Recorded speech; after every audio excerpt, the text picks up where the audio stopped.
അസഭ്യം പറയുന്ന സ്വഭാവമുള്ളവരുണ്ട്. ഒന്ന് പറഞ്ഞ് രണ്ടാം വാക്കിന് മായും പൂയും ഒക്കെ കൂട്ടിയേ പറയുള്ളൂ. അതൊരു വല്ലാത്ത പൈശാചിക ബന്ധനമാണ്. കർത്താവ് പറഞ്ഞിട്ടുണ്ട്, ഹൃദയത്തിൻ്റെ തികവിൽ നിന്ന് അധരങ്ങൾ സംസാരിക്കുന്നു. ഉള്ളിൽ തന്നെ കുമിഞ്ഞു കൂടിയേക്കണ തിന്മയുടെ മൂർത്തിഭാവമാണ് ഈ പുറത്തേക്ക് വരുന്നത്. അവരുടെ സംസാരം, പെരുമാറ്റം എല്ലാവരെയും വെറുപ്പിക്കുന്നു.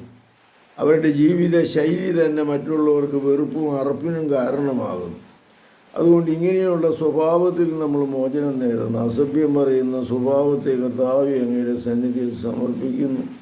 ഈ പൈശാചിക ബന്ധനത്തിൽ നിന്ന് മോചനം നേടണമേ. അവരുടെ മനസ്സിനെ നിർമ്മലമാക്കണമേ. പരിശുദ്ധാത്മാവ് കൊണ്ട് അവരുടെ മനസ്സിനെ നിറച്ച് അങ്ങേ ചൈതന്യം കൊണ്ട് അവരെ നിറയ്ക്കണമേ.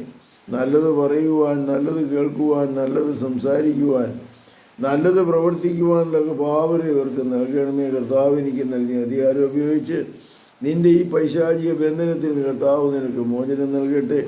നല്ലത് പറയുവാൻ നിനക്ക് സംസാരിക്കട്ടെ. രാവിലെ എഴുന്നേൽക്കുമ്പോൾ തന്നെ പ്രാർത്ഥിച്ചുകൊണ്ട് എഴുന്നേൽക്കുക. ഇന്നേ ദിവസം ഞാൻ ചീത്തവാക്കുകൾ പറയുകയില്ല എന്ന് പ്രതിജ്ഞ ചെയ്യുക. സമാധാനവും ശാന്തിയും മറ്റുള്ളവർക്ക് കൊടുക്കുക.